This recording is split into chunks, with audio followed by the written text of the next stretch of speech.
আর কেনই বা রাষ্ট্র, কেনই বা সরকার তাদেরকে শিক্ষা দিবে, কেন সরকার চাইবে না তাদেরকে শিক্ষা দিতে, তারও কারণ আপনাকে বলে দিচ্ছি।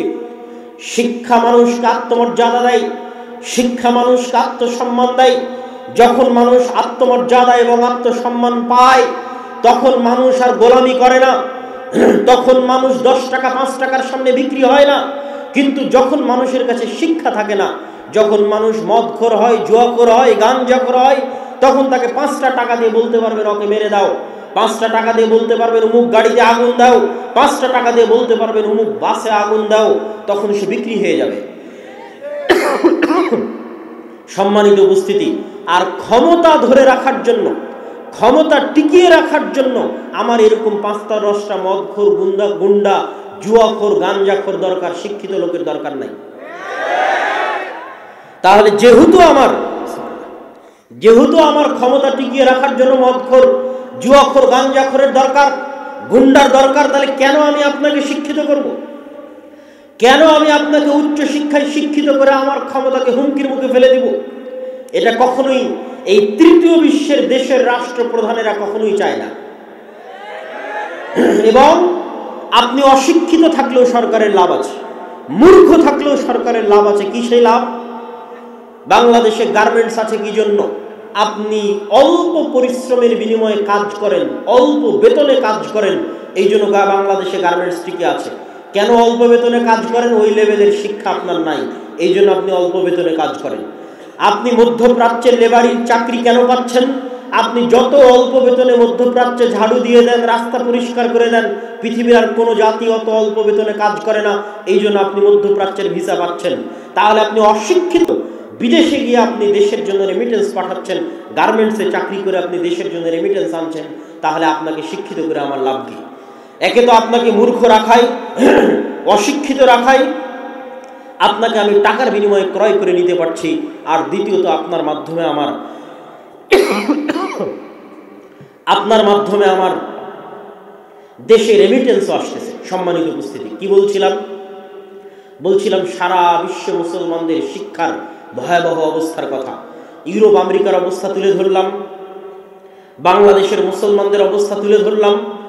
ভারতের এমনও স্টেট আছে, এমনও জেলা আছে, এমনও থানা আছে, যেখানে যদি আপনি ওই থানায়, ওই জেলায়, ওই স্টেটে, ওই আদালতে হওয়া মামলার জরিপ করেন, পরিসংখ্যান করেন যে এই আদালতে চুরির মামলা, ডাকাতির মামলা, মদ জুয়ার মামলা কত % হয়েছে, তাহলে দেখবেন 100টা মামলার 80টা মামলা মুসলমানদের নামে। এটা মিথ্যা মামলা নয়। মিথ্যা মামলা তখনই যখন জঙ্গিবাদের নামে গ্রেফতার করবে, কিন্তু 100টার 80টাই দেখবেন চুরি, ডাকাতি, জুয়া, রাহাজানি, মদ ইত্যাদির মামলায় গ্রেফতার হয়ে আছে মুসলমানেরা, মামলা হয়ে আছে মুসলমানদের নামে। মানে একটা জাতির 80% মানুষ, 60% মানুষ যদি জুয়া, মদ ইত্যাদির সাথে জড়িত হয়ে যায়, তাহলে সেই জাতির ভবিষ্যৎ কি হবে? আপনি আরব বিশ্বের মুসলমানদের অবস্থা দেখেন, মধ্যপ্রাচ্যের মুসলমানদের অবস্থা দেখেন। আল্লাহ সুবহানাহু ওয়া তাআলা তাদেরকে অঢেল সম্পদ দিয়েছে, অঢেল টাকা পয়সা দিয়েছে। পাশেই ফিলিস্তিনে প্রতিদিন লক্ষ লক্ষ, হাজার হাজার মুসলিম মা এবং বোনকে হত্যা করা হচ্ছে। সেখানে পাশেই মধ্যপ্রাচ্যের দেশগুলো ফুটবল বিশ্বকাপ আয়োজনের প্রস্তুতি নিচ্ছে, গান বাজনা আয়োজনের প্রস্তুতি নিচ্ছে, বিনোদনের প্রস্তুতি নিচ্ছে, পর্যটনের প্রস্তুতি নিচ্ছে। তাদের লক্ষ থেকে কোটি টাকা তারা বিনোদন এবং পর্যটনের জন্য ব্যয় করে দিচ্ছে। এই হচ্ছে সারা বিশ্বের মুসলমানদের অবস্থা। আপনি আপনার মসজিদের, এলাকার মসজিদে চলে আসেন। আপনার এলাকার মসজিদে, ওই যে শুরু করেছিলাম এলাকার মসজিদ দিয়ে, টাইলস আছে, এসি আছে, সবই আছে, কিন্তু মসজিদে দ্বীন শিক্ষার ব্যবস্থা নাই।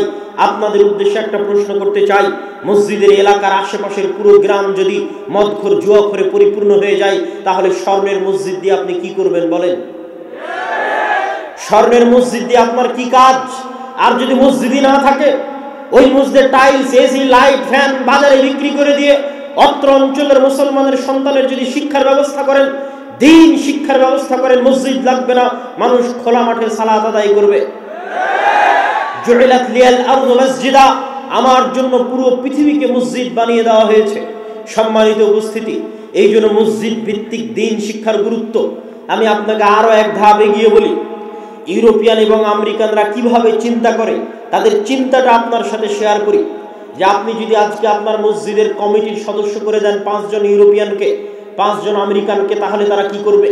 তারা আপনার মসজিদের প্রথম মিটিংয়ে যদি দেখে যে আপনার মসজিদের ফান্ডে টাকা আছে 10 টাকা, তাহলে 10 টাকার 5 টাকা আগে শিক্ষায় ব্যয় করবে। 10 টাকার 5 টাকা আগে কোথায় ব্যয় করবে? শিক্ষায় ব্যয় করবে। এই একটা জিনিস তারা খুব ভালো বোঝে, একটা জিনিস তারা তাদের রক্তের সাথে মিশে গেছে। আপনি বাসে উঠলে দেখবেন মানুষ বই পড়তেছে, ট্রেনে উঠলে দেখবেন মানুষ বই পড়তেছে, পার্কে গেলে দেখবেন মানুষ বই পড়ছে, অথচ সে অমুসলিম, অথচ সে মুমিন নয়, তার অন্তরে ঈমান নাই, তার গায়ে কাপড় নাই, সে বেপরদা অবস্থায় আছে, কিন্তু তার হাতে বই আছে। আর পুরো বাংলাদেশ ঘুরেন, আপনি কোথায় দেখবেন যে বই আছে? চলমান যে সিলেবাস, এই সিলেবাসে তো বইকে আরো বাদ দেওয়া হয়েছে। সম্পূর্ণ 10, 15, 20 বছর পর যেন আর বাংলাদেশে এই চলমান যে সিলেবাস ছিল, এই সিলেবাসে যে কয়েকটা ডাক্তার অন্তত তৈরি হতো, যে কয়েকটা ইঞ্জিনিয়ার অন্তত তৈরি হতো, যে কয়েকটা বিজ্ঞানী অন্তত তৈরি হতো, যে কয়েকটা ভালো শিক্ষক, প্রফেসর, ডক্টরেট ডিগ্রিধারী গবেষক অন্তত তৈরি হতো, আজ থেকে 10, 15, 20 বছর পর যেন আর ডাক্তারও তৈরি না হয়, আর ইঞ্জিনিয়ারও তৈরি না হয়, আর এরকম গবেষক, শিক্ষক, প্রফেসরও তৈরি না হয়, তার ব্যবস্থা হয়ে গেছে। তখন আর বিদেশে যাওয়া লাগবে না চিকিৎসা করতে। দেখবেন বাংলাদেশের সব মেডিকেলে চাকরি করছে বিদেশিরা।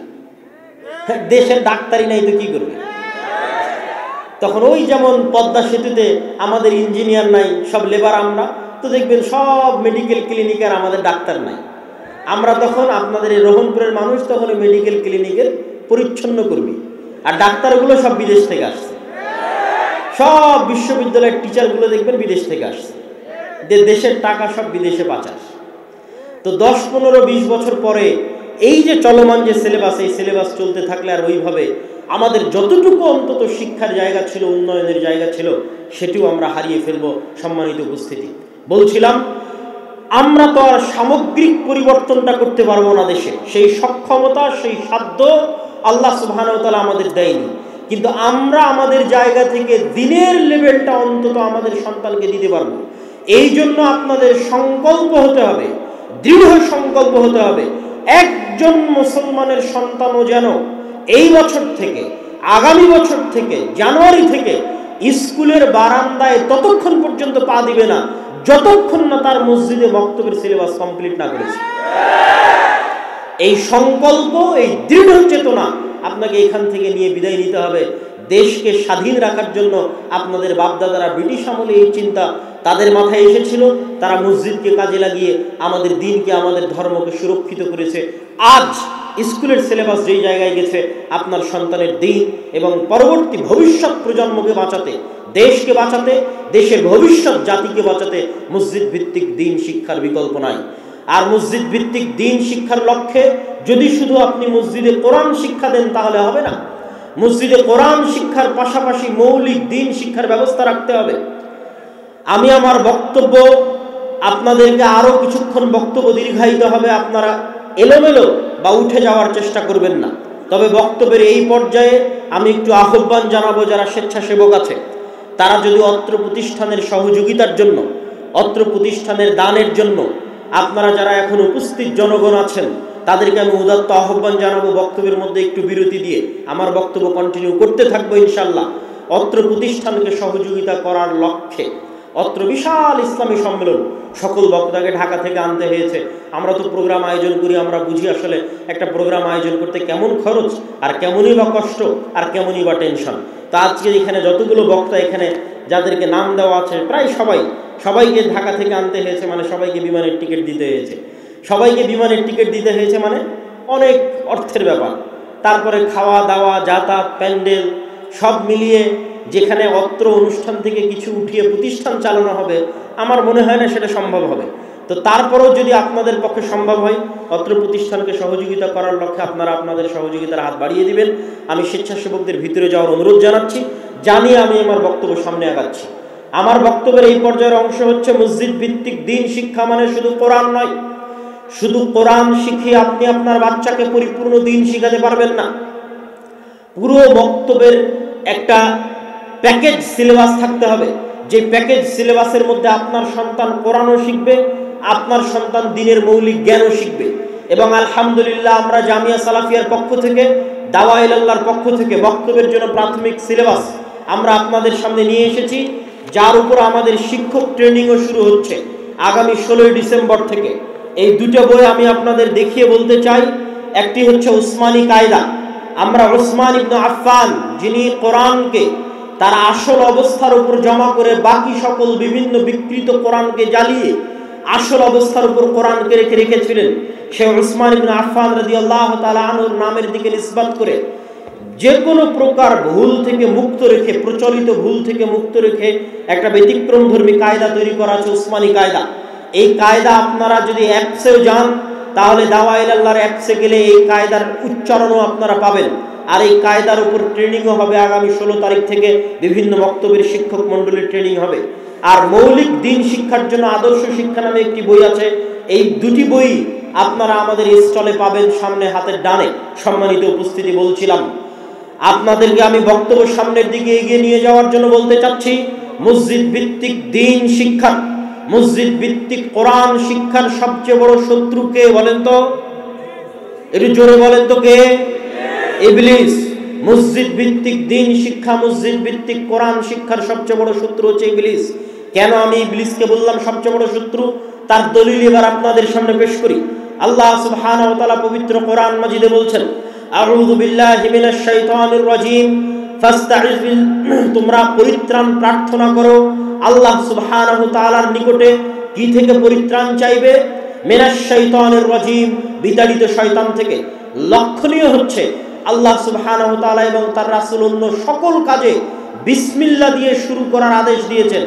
সকল কল্যাণকর কাজ বিসমিল্লাহ দিয়ে শুরু করার আদেশ দেওয়া হয়েছে, কিন্তু কোরআন শুরু করতে বলা হয়েছে কি দিয়ে? শয়তান থেকে পরিত্রাণ চেয়ে কোরআন শুরু করতে বলা হয়েছে। আপনারা আজকে যারা এখানে যতজন উপস্থিত হয়েছেন, যতদূর পর্যন্ত মাইকের আওয়াজ যাচ্ছে, যত মা বোন রাস্তাঘাটে চলাচল করছেন, সকলের উদ্দেশ্যে জিজ্ঞেস করতে চাই, সর্বশেষ কতদিন থেকে আপনি কোরআন পড়েননি? সর্বশেষ কতদিন যাবৎ আপনি কোরআন হাতে নিয়ে দেখেননি?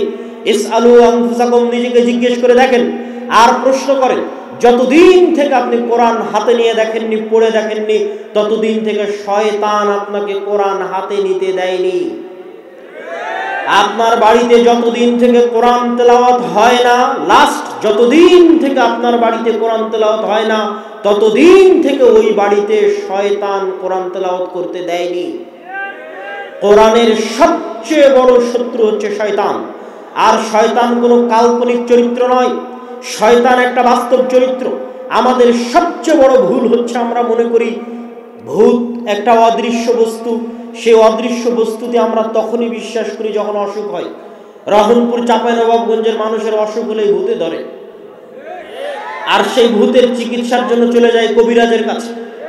আর আমি আজকে আপনাকে বলে যাচ্ছি, আমাদের 24 ঘন্টা আমাদেরকে ভূতে ধরে আছে। আল্লাহ নিজে কোরআন মাজিদে বলছেন, আল্লাহ রাসূল হাদিসে বলছেন, 24 ঘন্টা আমাদেরকে ভূতে ধরে আছে। ভূত মানে যদি জিন হয়, জিনের একটা অংশ যদি শয়তান হয়, আল্লাহর বাণী যদি সত্য হয়, আল্লাহর রাসূলের বাণী যদি সত্য হয়, তাহলে 24 ঘন্টা আমাদেরকে শয়তান আমাদেরকে প্ররোচনা দিচ্ছে। আর শয়তানকে আল্লাহ এমন ক্ষমতা দিয়েছে, এমন পাওয়ারফুল শক্তিশালী ক্ষমতা দিয়েছে। আল্লাহ সুবহানাহু ওয়া তাআলা কোরআন মাজিদে বলছেন, ইউসবিসু ফি সুদুরিন নাস, শয়তান সরাসরি মানুষের অন্তরে মেসেজ দিতে পারে। এই মোবাইল আমার যতই উন্নত হোক, এই মোবাইলে বাটন চাপলে আপনার অন্তরে মেসেজ যাবে না। গেলে এত কিলোমিটার পথ আমাদেরকে সফর করে আসা লাগতো না, এত কিলোমিটার পথ সফর করে এসে মুখে চিল্লিয়ে বলে আপনার কান দিয়ে ঢুকাতে হচ্ছে। মানে দুনিয়াতে এরকম কোনো যন্ত্র আবিষ্কার হয়নি যেটা মুখ দিয়ে বলা বাদে, চোখ দিয়ে পড়া বাদে, কান দিয়ে শোনা বাদে সরাসরি অন্তরে ইনস্টল করা যাবে। এরকম কিছু আবিষ্কার হয়েছে? এরকম কিছু আবিষ্কার হয়নি, কিন্তু এই প্রযুক্তি আল্লাহ শয়তানকে দিয়ে দিয়েছে। শয়তানের ক্ষেত্রে আল্লাহ বলেছে, ইউসবিসু ফি সুদুরিন নাস, সরাসরি মানুষের অন্তরে মেসেজ দিতে পারে শয়তান। এই জন্য মানুষ ধোকায় পড়ে যায়, কোনটা তার নিজের ইচ্ছা আর কোনটা শয়তানের প্ররোচনা মানুষ জানে না। মানুষ অন্ধকারে আছে, মানুষ পথ ভ্রষ্টতার মধ্যে আছে। এই জন্য মানুষকে অন্ধকার থেকে বাঁচাতে আল্লাহ কোরআন পাঠিয়েছে। আল্লাহ সুবহানাহু ওয়া তাআলা পবিত্র কোরআন মাজিদে বলছেন, ফাইম্মা ইয়াতিয়ান্নাকুম মিন্নী হুদান ফামান তাবিআ হুদায়া ফালা খাউফুন আলাইহিম ওয়ালা হুম ইয়াহজানুন। এবং আর এক আয়াতে, এরই পূর্বের আয়াতে আল্লাহ সুবহানাহু ওয়া তাআলা বলে দিয়েছেন, কুল নাহবিতু মিনহা জামিআ আজকে তোমরা এখান থেকে সবাই নেমে যাও, তোমরা একজন আরেকজনের শত্রু। আল্লাহ ইবলিসকে এবং আদমকে পরস্পরের শত্রু বানিয়ে দিয়েছেন। পরস্পরের শত্রু কেমন বানিয়েছেন? যেমন খেলা, যেমন ক্রিকেট খেলায় একজন আরেকজনের প্রতিযোগিতা, ফুটবলে একজন আরেকজনের প্রতিযোগিতা, অনলাইন ভিডিও গেমের মধ্যে এনিমি আছে, শত্রু আছে। যারা যুবক এখানে বসে আছে তারা জানে যে হিরোকে যদি জিততে হয় তাহলে অনলাইনে যে এনিমি আছে, শত্রু আছে, তাকে মারতে হবে, আঘাত করতে হবে। তো ঠিক এই পুরো পৃথিবীটাকে আল্লাহ একটা সফটওয়্যারের মতো, একটা অ্যাপসের মতো ডেভেলপ করেছেন। এর মধ্যে আল্লাহ আমাদের শত্রু বানিয়ে দিয়েছে ইবলিসকে, আর ইবলিসকে আল্লাহ দিয়ে দিয়েছেন অ্যাটাকিং পাওয়ার, আক্রমণ করার ক্ষমতা। কত শক্তিশালী আক্রমণ করার ক্ষমতা যে ডাইরেক্ট অন্তরে মেসেজ দিতে পারবে। মানুষ গোলক ধাঁধায়, মানুষ জানেই না কোনটা তার ইচ্ছা আর কোনটা শয়তানের প্ররোচনা। দ্বিতীয় আর একটা আক্রমণাত্মক ক্ষমতা আল্লাহ ইবলিসকে দিয়েছে। রাসূল সাল্লাল্লাহু আলাইহি ওয়াসাল্লাম বলেছেন, ইয়াজরি মাজরাদ দাম, ইবলিস শয়তান এবং তার বাহিনী মানুষের রক্ত কণিকার মধ্যে প্রবাহিত হতে পারে, মানুষের রগে রগে রক্তের মধ্যে প্রবাহিত হতে পারে, চলতে পারে শয়তান। এই ক্ষমতা আল্লাহ শয়তান এবং তার বাহিনীকে দিয়ে দিয়েছে। আরো একটা ভয়ঙ্কর কথা রাসূল সাল্লাল্লাহু আলাইহি ওয়াসাল্লাম বলে দিয়েছেন, যেমন কোন আদম সন্তান নাই যার দুইজন বন্ধু নাই, কারিনুম মিনাল মালায়েকা ওয়া কারিনুম মিনাশ শয়তান। একটা শয়তান বন্ধু, একটা ফেরেশতা বন্ধু। তাহলে 24 ঘন্টা আমাদেরকে শয়তান ঘিরে আছে।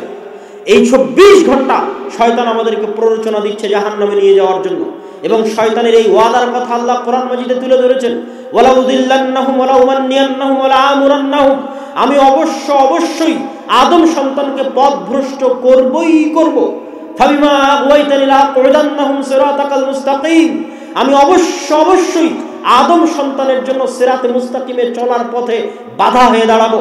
আমি আদম সন্তানের সামনে থেকে বাধা দিব, পিছন থেকে বাধা দিব, ডান থেকে বাধা দিব, বাম থেকে বাধা দিব। আদম সন্তানকে সিরাতে মুস্তাকিমে চলতে দিব না। এই মর্মে আল্লাহ শয়তানের ওয়াদা কোরআন মাজিদে নকল করেছেন। সুতরাং শয়তান আছে আক্রমণাত্মক ভূমিকায়, আর আমরা মানুষ আছি ডিফেন্সে। আমাদের বাঁচার উপায় কি? ওই আয়াতি আল্লাহ কোরআন মাজিদে সূরা বাকারায় বলে দিয়েছেন, ফাইমাইয়াতিয়ান্নাকুম মিন্নি হুদান। মানুষ আদমের সন্তান, তোমাদের চিন্তা নাই, আমার পক্ষ থেকে নবী যাবে, আমার পক্ষ থেকে রাসূল যাবে, আমার পক্ষ থেকে কিতাব যাবে। আমার পক্ষ থেকে পাঠানো কিতাব, নবী এবং রাসূলের যারা অনুসরণ করবে তাদের কোনো ভয়ও নাই, তাদের কোনো দুশ্চিন্তাও নাই। তবে নবী আসার পরও, রাসূল আসার পরও, কিতাব আসার পরও মানুষ পথভ্রষ্ট হয়ে যাবে। কেন? ওই যে শয়তানের আক্রমণ এত শক্তিশালী, 24 ঘন্টা আমার এবং আপনার বিরুদ্ধে লেগে আছে। ডাইরেক্ট আমার অন্তরে মেসেজ দিতে পারে। আমি তো বুঝতেই পারি না কোনটা আমার আর কোনটা তার প্ররোচনা। আমার তো ফজরের সময় ঘুমিয়ে থাকার সময় মনে হয় আমার আরামের জন্য ঘুমিয়ে আছি, কিন্তু আসলে শয়তান যে আমাকে বলছে আরেকটু ঘুমাও, ইন্নাল লাইলা লাতাবিল, নাম নাম, ঘুমাও, রাত অনেক লম্বা, এটা তো আমি বুঝতে পারি না। আমি তো ধোঁকা খেয়ে যাই। আমার তো মন বলে যে আমার শান্তির জন্য ঘুমিয়ে আছে, আমার আরামের জন্য। গান শোনার সময় আমার মনে হয় আমার আরাম আয়েশ এবং আনন্দ বিনোদনের জন্য, আমি আমার চিত্ত বিনোদনের জন্য আমি গান শুনছি, আমি অশ্লীল দৃশ্য দেখছি। কিন্তু আসলে শয়তান যে আমাকে প্ররোচনা দিচ্ছে এটা তো আমাদের ব্রেনে কাজ করে না, আমাদের মনে কাজ করে না। এই জন্য আমরা ধোঁকা খেয়ে যাই, শয়তানের ষড়যন্ত্রে পা দিয়ে ফেলি। নবী আসার পরেও, রাসূল আসার পরেও, কিতাব আসার পরেও। তাহলে আদম সন্তান বাঁচবে কিভাবে? আদম সন্তানকে বাঁচানোর জন্য, জান্নাতে নিয়ে যাওয়ার জন্য আল্লাহর আরেকটা চ্যালেঞ্জ আছে শয়তানের বিরুদ্ধে। এই বলে আমি আমার কোরআনের সাথে, দ্বীন শিক্ষার সাথে শয়তানের শত্রুতার এই পর্বের আলোচনা শেষের দিকে নিয়ে যাব। সেই আল্লাহ সুবহানাহু ওয়া তাআলার সেই চ্যালেঞ্জ কি? আল্লাহ সুবহানাহু ওয়া তাআলা চ্যালেঞ্জ করেছেন শয়তানের বিরুদ্ধে যে শয়তান দিনরাত 24 ঘন্টা মানুষকে পথভ্রষ্ট করবে। মানুষের জন্ম থেকে মৃত্যু পর্যন্ত মানুষকে যত গুনাহ করাবে, মানুষকে দিয়ে যত অন্যায় কাজ করাবে। মানুষ যদি একবার জানে যে তার প্রতিপালক আছে এবং সেই প্রতিপালকের কাছে ক্ষমা চাইলে ক্ষমা পাওয়া যায়, এবং এই মর্মে যদি মানুষ আল্লাহর কাছে ক্ষমা চায়, তাহলে ইবলিস এবং তার সেনাবাহিনীর সারা জীবনের সকল চেষ্টা, রাত দিন মাটি করা সকল চেষ্টা আল্লাহ একবারে ধুলায় মিশিয়ে আদমের সন্তানের সকল গুনাহ ক্ষমা করে দিবেন। এটা হচ্ছে আল্লাহর চ্যালেঞ্জ ইবলিস এবং তার বাহিনীর বিরুদ্ধে। তাহলে মানুষ জান্নাতে যাবে তার আমলের জোরে নয়, আল্লাহর ক্ষমা এবং আল্লাহর দয়ার জোরে। বলছিলাম কোরআনের সবচেয়ে বড় শত্রু ইবলিস এবং শয়তান কি জন্য? এই যে মানুষ যে অন্ধকারের মধ্যে আছে, মানুষকে যে শয়তান উল্লু বানিয়ে রেখেছে, পাগল বানিয়ে রেখেছে, সারা পৃথিবীর সকল মানুষকে শয়তান পাগল বানিয়ে রেখেছে। আল্লাহ সেই পাগল বানানোর কথা কোরআন মাজিদে বলেছেন, আলহাকুমুত তাকাসুর হাত্তা যুরতুমুল মাকাবির। শয়তান তোমাদের পাগল বানিয়ে রেখেছে, শয়তান তোমাদের ভুলিয়ে রেখেছে। যেমন ছোট্ট বাচ্চাকে খেলনা দিয়ে ভুলিয়ে রাখা হয় মায়ের দুধের কথা, ঠিক তেমনি আলহাকুমুত তাকাসুর, শয়তান তোমাদের ভুলিয়ে রেখেছে কি দিয়ে? তাকাসুর দিয়ে। তাকাসুর কি? দুনিয়ার চাকচিক্য, দুনিয়ার মোহমায়া, দুনিয়ার চাকচিক্য মোহমায়া দিয়ে শয়তান তোমাদের ভুলিয়ে রেখেছে। কি ভুলিয়ে রেখেছে? পৃথিবীর সবচেয়ে চিরন্তন সত্য বাস্তবতার কথা ভুলিয়ে রেখেছে, আর সেটা হচ্ছে হে আদম সন্তান তুমি একদিন মারা যাবে। এই কথা শয়তান ভুলিয়ে রেখেছে। যে যুবকের হাতে মোবাইল আছে, ঘুমাতে ঘুমাতে মোবাইল চালাই, ঘুম থেকে উঠতে উঠতে মোবাইল চালাই, ওর কি কোনোদিন সময় আছে এই কথা স্মরণ করার যে সে মারা যাবে? একটু কথা বলেন। যে যুবক ঘুমাতে ঘুমাতে মোবাইল চালায়, ঘুম থেকে উঠে আবার মোবাইলে হাত দেয়, এর কি এই কথা স্মরণ করার সময় আছে যে সে একদিন মারা যাবে? এমন ভাবে দুনিয়ার জুয়া, দুনিয়ার নেশা আমাদেরকে ঘিরে ধরেছে, দুনিয়ার উন্নত প্রযুক্তি আমাদের হাতে পায়ে এমন ভাবে বেড়ি বেঁধে দিয়েছে, দাসত্বের বেড়ি, পায়ে দাসত্বের বেড়ি, হাতে দাসত্বের বেড়ি, চোখে মুখে দাসত্বের বেড়ি, যা আমাদের সারা জীবনে একবারও মনে করার সময় নাই যে আমরা মারা যেতে পারি বা মারা যাব, অথচ এটাই সবচেয়ে বড় সত্য। এটার কথাই আল্লাহ কোরআনে বলছে আলহাকুমুত তাকাসুর, শয়তান তোমাদের দুনিয়ার চাকচিক্য দিয়ে তোমাদের ভুলিয়ে রাখবে, ছোট্ট বাচ্চার মতো পাগল বানিয়ে রাখবে, উল্লু বানিয়ে রাখবে। কতক্ষণ পর্যন্ত বানিয়ে রাখবে? হাত্তা যুরতুমুল মাকাবির, যেই দিন তোমরা নিজেরাই মরে যাবে। যেদিন নিজে মরে গেছে সেই দিন দেখছে আমি তো মরে গেছি, কিন্তু নিজে মরার আগ পর্যন্ত শয়তানের এই ধোঁকা থেকে বের হতে পারে না। তার এই যে সারা পৃথিবীর মানুষকে শয়তান পাগল বানিয়ে রেখেছে, মানুষ জানে না কোনটা সত্য কোনটা মিথ্যা, মানুষ জানে না কোনটা করবে কোনটা করবে না। মানুষকে শয়তান 24 ঘন্টা প্ররোচনা দিচ্ছে, এসি কেনার জন্য লোন কর, ফ্রিজ কেনার জন্য লোন কর, মোটরসাইকেল কেনার জন্য সুদে টাকা নে, বাড়ি করার জন্য সুদে টাকা নে। 24 ঘন্টা মানুষকে আরাম আয়েশের জন্য সুদে টাকা নেওয়ার জন্য শয়তান মানুষকে প্ররোচনা দিচ্ছে। তো এগুলো যে শয়তানের প্ররোচনা মানুষ জানবে কোথায়? মানুষকে গোপন রহস্য ফাঁস করে দিয়েছে একমাত্র কোরআন। না পৃথিবীর কোনো স্কুল, না কোনো কলেজ, না কোনো ইউনিভার্সিটি, না কোনো গবেষণাপত্র, না কোনো থিসিস, না কোনো পিএইচডি, একমাত্র কোরআন পৃথিবীর এই অন্ধকার রহস্যের জাল ভেদ করে দিয়েছে। ভেদ করে দিয়ে কোরআন কি বলছে? ইন্নামাল খামরু ওয়াল মাইসির ওয়াল আনসাব ওয়াল আজলাম রিজসুম মিন আমালিশ শাইতান। খালি একটা ছোট্ট উদাহরণ দিয়ে গেলাম। আল্লাহ কোরআনে স্পষ্ট লিখে দিয়েছেন ইন্নামাল খামর, নিশ্চয় মদ, ওয়াল মাইসির, নিশ্চয় জুয়া, ওয়াল আনসাব ওয়াল আজলাম, নিশ্চয় লটারি, নিশ্চয় মূর্তি পূজা, রিজসুম মিন আমালিশ শাইতান, শয়তানের কাজ লেখা আছে, সংবিধানে লেখা আছে, ইনস্ট্রাকশনে লেখা আছে। গেম খেলার আগে কেমনে গেমটা খেলবেন তার পথ পদ্ধতির মধ্যে লিখে দেওয়া আছে। কোন রাস্তায় গেলে এনিমি থাকবে, কোন ঘরে গেলে অস্ত্র পাবেন, তার পূর্ণ বিস্তারিত ডিটেলসের মধ্যে আল্লাহ লিখে দিয়ে গেছে। দেখো এই এই কাজগুলো শয়তানের কাজ, এগুলো শয়তান তোমাকে দিয়ে করাতে চাইবে। মানে আমি যদি বিড়িখোর সিগারেটখোর হই, তাহলে আমাকে বিড়ি খাওয়া সিগারেট খাওয়ার প্ররোচনা কে দেয়? শয়তান দেয়। আমি যদি মদ পান করি, তাহলে আমাকে মদ পান করার প্ররোচনা কে দেয়? আমি যদি জুয়া খেলি, লটারি খেলি, তাহলে আমাকে জুয়া এবং লটারির প্ররোচনা কে দেয়? শয়তান দেয়। এবং পৃথিবীতে মানুষ মাত্র দুই ভাগে বিভক্ত, ইবাদুর রহমান ও ইবাদুশ শয়তান, রহমানের গোলাম আর শয়তানের গোলাম। আর পুরো কোরআন, পুরো হাদিস, পুরো ইসলামী শরীয়তের সারমর্ম বলে দিই আপনাকে আজকে। পুরো কোরআন, পুরো হাদিস, পুরো ইসলামী শরীয়তের সারমর্ম হচ্ছে আল্লাহ যত নবী রাসূল পাঠিয়েছেন সব শয়তানের বিরুদ্ধে পাঠিয়েছেন, যত কিতাব পাঠিয়েছেন সব শয়তানের বিরুদ্ধে পাঠিয়েছেন। হাদিস শয়তানের বিরুদ্ধে, কোরআন শয়তানের বিরুদ্ধে, আমার নবী মুহাম্মদ সাল্লাল্লাহু আলাইহি ওয়াসাল্লাম প্রেরিত হয়েছে শয়তানের বিরুদ্ধে। আমরা যা ইবাদত করি তা শয়তানের বিরুদ্ধে, আমরা যা দোয়া পড়ি তা শয়তানের বিরুদ্ধে, আমরা যা জিকির আজকার করি তা শয়তানের বিরুদ্ধে। খালি দুই একটা উদাহরণ দিয়ে আমি আমার বক্তব্যের শেষের দিকে চলে যাব। রাসূল সাল্লাল্লাহু আলাইহি ওয়াসাল্লাম বলছেন, যখন তোমাদের মধ্যে কেউ খাদ্য গ্রহণ করে, তখন যদি বিসমিল্লাহ আল্লাহর নাম না নেয়, ইয়াকুলু মাআহু শাইতান, তাহলে তার সাথে কে খায়? শয়তান খায়। যখন তোমাদের কেউ বাড়িতে প্রবেশ করে এবং আসসালামু আলাইকুম আল্লাহর নাম না নিয়ে সালামু আলাইকুম না বলে, সালাম আল্লাহর নাম না বলে, তখন শয়তান চিৎকার করে বলে হাযা মাবিতুকুম, এই বাড়ি তোমাদের থাকার জায়গা, ওয়া আশাউকুম, তোমাদের আড্ডা দেওয়ার জায়গা। মানে আসসালামু আলাইকুম বলে বাড়িতে প্রবেশ না করলে বাড়িতে থাকবে কে? শয়তান। আল্লাহর নবী বলছে, বাথরুমে প্রবেশ করার সময় যদি তোমরা বলো আল্লাহুম্মা ইন্নী আউযু বিকা মিনাল খুবুসি ওয়াল খাবাইস, তাহলে শয়তানের চোখ অন্ধ হয়ে যাবে, ও দেখতে পাবে না। এরকম অসংখ্য দোয়া, অগণিত দোয়া, বাড়ি থেকে বের হতে শয়তান থেকে বাঁচতে চাওয়া। ঘুমাতে গেলে শয়তান থেকে বাঁচতে চাওয়া, খাবার খেতে গেলে শয়তান থেকে বাঁচতে চাওয়া, বাড়িতে প্রবেশ করতে গেলে শয়তান থেকে বাঁচতে চাওয়া, টয়লেটে ঢুকতে গেলে শয়তান থেকে বাঁচতে চাওয়া, প্রত্যেক ধাপে ধাপে আল্লাহর নবী যত দোয়া শিখিয়ে দিয়েছে।